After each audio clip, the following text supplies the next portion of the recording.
Assalamualaikum warahmatullahi wabarakatuh. Ustaz Azmi UAD. Jadi hari ini saya nak share pada anda, kalau orang-orang yang kena masalah santau, dia kena masalah santau, masalah rumah tangga ataupun sihir rumah tangga, dia boleh cuba juga cara ni. Kita kena pelbagikan cuba. Ini saya belajar cara ni tuan-tuan perempuan, sangat bagus. Jadi pertama ialah anda ambil daun-daun kering kat belakang-belakang ni, ada daun kering dalam hutan ni atau belakang rumah anda, ambil daun kering. Ini tips cara rawatan dia.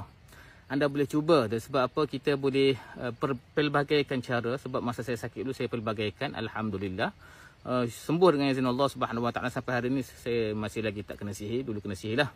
Jadi alhamdulillah, syukur pada Allah.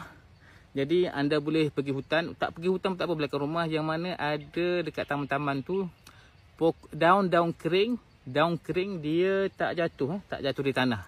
Daun kering yang belum jatuh di tanah, anda ambil 7 daun kering menggunakan mulut, tak nak guna tangan. Okey, tak nak guna tangan. Tuan-tuan, sila lepas tu apa nak buat dengan daun kering ni, anda hendaklah rebus dia, minum dan mandi. Baca salam qaulan min rabbir rahim 21 kali, Al-Fatihah 21 kali, lepas tu qul a'udzu birabbin nas 21 kali. Okey, tengok video saya, tips yang sangat luar biasa ni.